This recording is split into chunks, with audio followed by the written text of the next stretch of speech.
Live in New York on Star, right? Special guest today, Rickson Opont, South Alabama champion.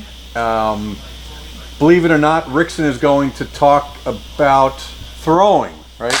Rickson in his sport of shot put, he's got a 16-pound baseball shot put in his hand. Standing next to him is our own Anthony Abatini, outfielder, right? Thrower on the baseball side. Why would we possibly have two strange looking guys looking totally different, two different sports out here, and the similarities are going to be stunning as we go through it. We're going to ask both Rickson and Anthony to get into their, what we call their starting position, this inside 90 move. Those of you that don't know enough about shot put is all about that inside 90 angle and pure rotation, right? So we're going to have Anthony go first, and Anthony's just going to swing into his inside 90, right? Getting ready to throw, right? Now Rickson, on days in which he's feeling pretty good, he's going to take his glove off, right? Rickson hasn't played Little League in a while. You're going to see Rickson now, right? Position that shot put. Oh, look, it's exactly the same. Well, before you go that way, Rickson, yeah, let's just keep you in that position a little bit longer, and you can notice Rickson's got some really good tilt, as we talked to our pitchers about, and he's grounded in his legs. Now, the whole key, as we keep talking about throwing, is how do we time the rotation? Everybody knows that you got to turn your hips, but Rickson is going to go first, and he's going to wind up, or we call it coil. Watch his body now get ready to throw. He's going to do it in slow motion if he can. He's looking at the camera, right?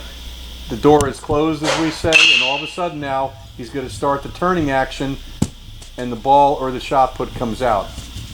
At some point, we'll actually have him do it in live. Anthony, just again to show the comparison, you're going to get ready to throw, and you've landed, right? You're still anchored on that backside, and now the turning will start, and the back foot will come off the ground. Perfect.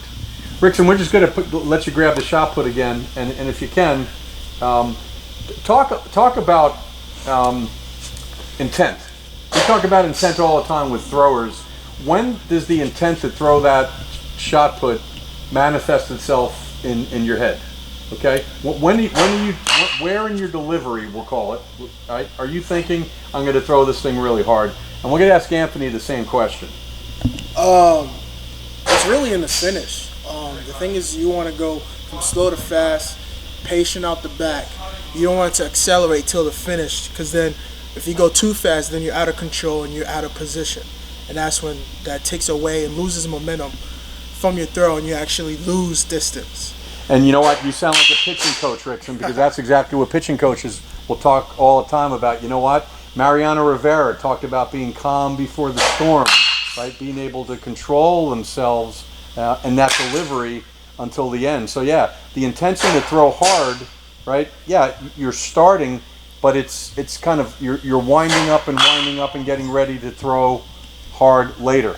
And same question, and you kind of heard the right answer, but right, when you see outfielders or pitchers get in trouble, what are they doing differently? So for me, the intent to throw hard actually starts before you even separate. But the thing about what Rickson's saying is, I don't want to think I'm going to slam on the gas pedal right when I get here, because that's when I start to do a lot of funny things with my arm and get guys hurt. I want to be fast and smooth, like Rickson's saying, all the way through and kind of stay the same speed, instead of saying, oh, right here I'm going to start throwing as hard as I can. It's got to be the same intent from start to finish. Okay. Rickson, we're just going to ask you, for those who have never really seen someone throw a shot put, this is the first time the camera crew and Anthony probably have been this close to a shot put champion. We're going to ask you to unload the shot put maybe right between the cameras if you have accuracy. I'll go right here. Or we'll go over here. Yep. You're going to throw it this way. Yep, so Jessica and I are here. Right, we're going to make sure that the back, right? And again, for all of you softball and baseball throwers, right, think about the comparisons as to where Rickson's putting this ball and how rotation, the throwing, the unwinding of the shoulders is what's going to deliver the shot put. Whenever you're ready, Rickson.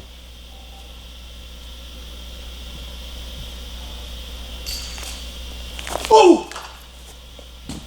Pure turning, right? I know we don't have the luxury of slow motion, But Rickson, we're going to ask you to do that now in a frame-by-frame sequence, Yeah. right? For those that didn't really have the opportunity to see that full speed. And again, our viewers, most of them baseball and softball, right? Say to yourself, okay, one day I won't be as strong as Rickson, and I'm not a shot putter, but what can I take from this universal movement? Strength and torque and rotational speed, no matter what sport that you play, is the holy grail. Rickson, back to you. All right. Why don't you talk us through what you're doing now? All right. So before I start, you want to line up heel toe. You want to have your right foot forward to create separation. You're going to rotate backwards. You want to see the back to allow that separation to leave your upper body behind your legs. So from here, the first thing is drop that heel, then raise you on your right toe. Then you start rotating and pivoting that right foot. You squeeze your butt cheek to get your hips through. This arm comes wide and in, which comes to a block stop, and this generates the right side to come through, and then you follow through. So it's in full motion, it'll look something like this. Boom, nice and smooth. You see the finish, follow through. Back into the Rickson, what's interesting about your follow through, right? Your shoulders stayed on the same linear plane the whole time, That's right? the If you goal. can do that again, Yeah. right? In our terms, we call it closing and opening the door. And you just went from the left shoulder, turn, and then the right shoulder gets into that same spot. And again, we're always telling the better throwers to finish glove side. And you notice, where did Rickson finish? Audience who's here, where did he finish, Matt? Glove side. He finished glove side. Yeah, he had a tremendous amount of turning, which allowed him to unwind those hips, and he finished to the left side of the building. Good. Rickson, talk about preparation. Your warm-up is obviously different than a baseball player's. Before throwing a 16-pound ball, how do you prepare yourself physically? I would say you take the proper warm-up. You take a warm-up lap. We stretch. We take that very serious, because Rickson, with a come on. split second. Somebody like you doesn't stretch. You have no flexibility. Who Oh we man, kidding? you would believe it or not, as big as I am, flexibility is just as important as lifting heavy and being strong. You can be as strong as big as you want and can't even throw the shot far because you have lack of mobility. Can you actually touch your toes, Rickson? I Yes. don't think you can. Rickson can touch his toes. Rickson, can you do a lunge? Can you actually go into a lunge position? Sir, Wow. Rickson, can you do, probably not, right? Can you do some level of a split? I Believe it know or not, I can. most of our baseball players can't even do that. Would you even attempt to do that live? I can actually. Okay, let's see it, Rickson. Tough guy. Oh, Rickson showing some incredible flexibility for a big, strong young man. Sir, flexibility is key. So obviously the strength piece is important, right? We'll talk about the nutrition. Maybe have you and your new nutritionist come back on in a few weeks to talk about lean muscles and discipline and just scheduling, right? There's really, not to digress, but there's no secret to nutrition. Once you've identified who you are and what you want to do, and having both the budget and the time discipline to actually get it done. Absolutely. Talk about your strength program. Obviously a little different than we got Anthony over here. Anthony doesn't look as big as Rickson, but again, he's a lean baseball player, right? What kind of strength program are you on? So right now, the way they schedule my strength program, it's kind of like the strength is already there. So now it's, can I move weight, heavy weight, fast and effectively? How do I generate more power? So we work on Olympic lifts, snatches, cleans, jerks, getting those hips movement fast and quick, and using the ground effectively to generate power in the circle. So we use, I don't remember the name of the tool we use, but we use this thing, we strap it onto the bar, and it tells me how fast am I moving the weight, what velocity, how much power I'm generating. So then we see, okay, if we increase by 5 pounds, how much did it decrease? Then we find out how, okay, at this weight, you're moving this amount of weight this fast. So we work on not so much strength and getting stronger, but maintaining the strength that I already have, now using it effectively to generate more power to go further. The one thing, and obviously you have a little bit more time than the typical shortstop or outfielder in generating strength, right? Baseball is all about in a short time constraint, how much force can you create generate. to allow the ball to come out? You've got a little bit of a luxury because unlike let's say an outfielder that's got to get rid of a ball, right? They've got a base runner that they have to deal with. You control to an extent when you can throw that shot put, but at the same time, your ability to convert all of this strength into rotational force, it's pretty much the same thing. Yes, sir. We're going to ask you to throw a baseball now, Rickson. This is probably the first time since Little League that we're going to see you throw a baseball, and Anthony's going to critique you just a little bit. Okay, you could just throw the ball out that way toward the shopping cart.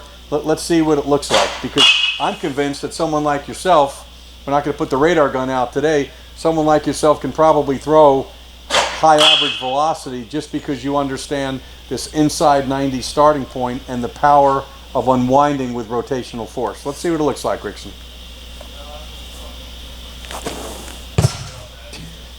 That's pretty good right there. That's pretty good right there. That's actually better than most of the guys who train here every day.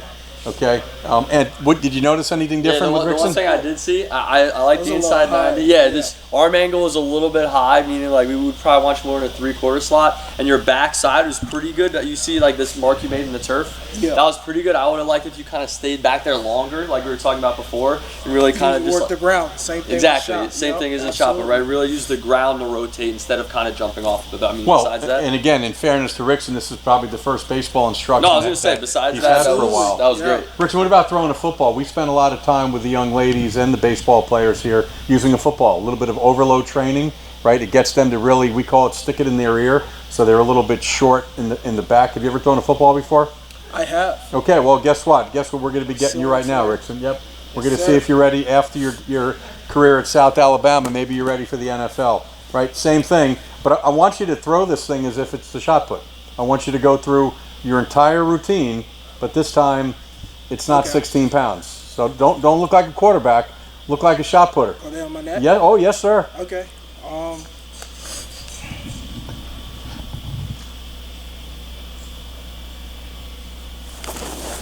Very nice. Okay, and let's do it one more time, and we'll do it even without a baseball. I want you to give Rickson a 2-second. He's going to lift his leg now. He's going to actually look like a pitcher. We're going to make him Mariano Rivera live on TV here. Go ahead. Show him what has to be done. He's a quick learner. Okay. So you're going to lift your knee up as high as you can.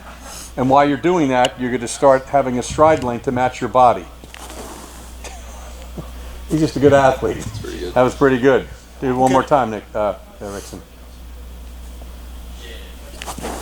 Okay. Now, when you do that, what's different than what you typically do? Obviously, the lower half is different, but as it relates to the arm action and the rotation of the shoulders, are there similarities? There are similarities. It's just a different movement, but at the end, it's the same.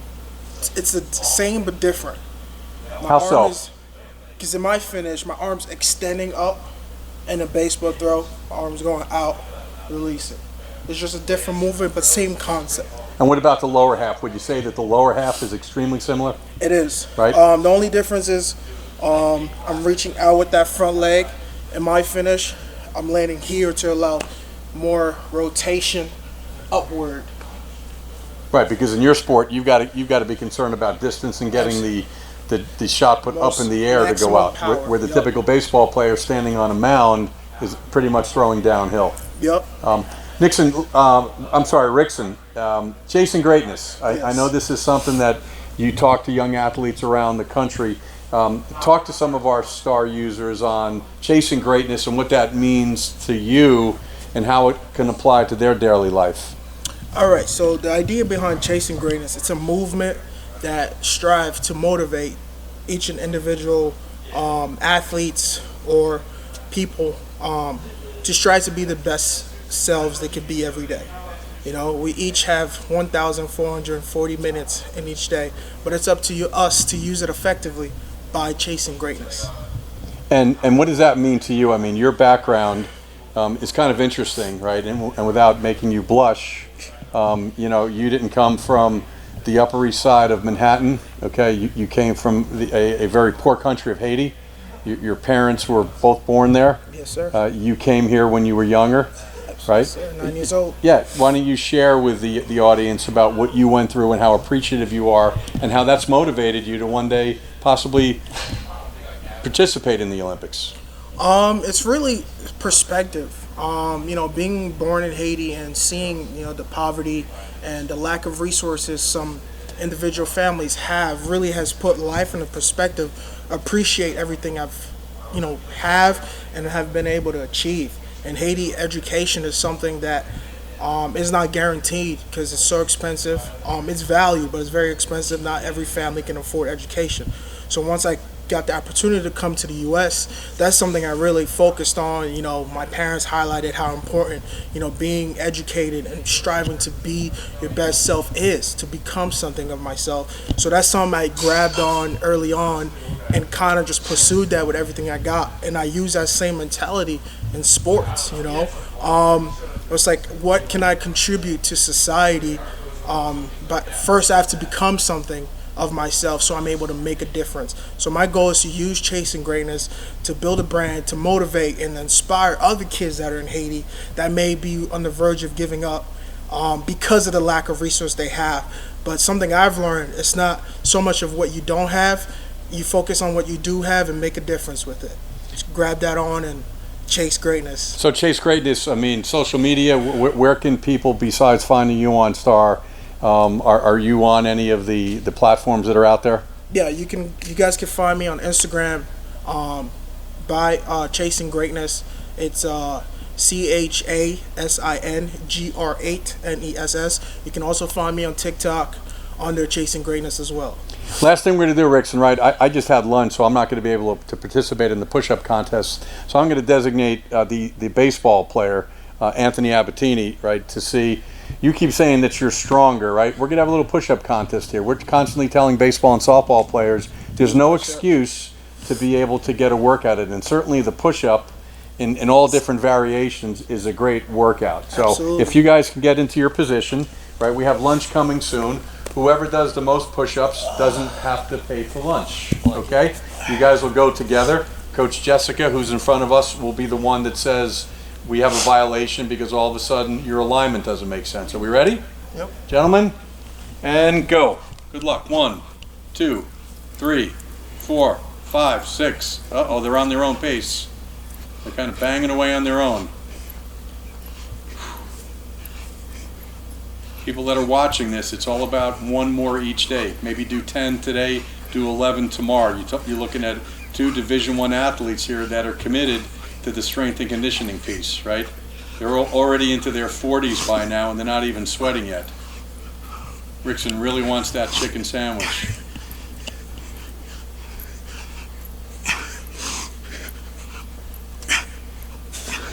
We're losing track, but they're in their 60s now, right? We got all kinds of noise coming out of Rickson. Anthony's about to puke, and they're down. Okay, that was very good, right? And we didn't even tell Rickson and Anthony that we were going to finish up that way. But we're gonna finish up now. We're not even going to ask Rickson or Anthony to say anything, but we'll see everybody soon. You guys will be seeing Rickson again at some point, right? Goodbye from New York. Peace.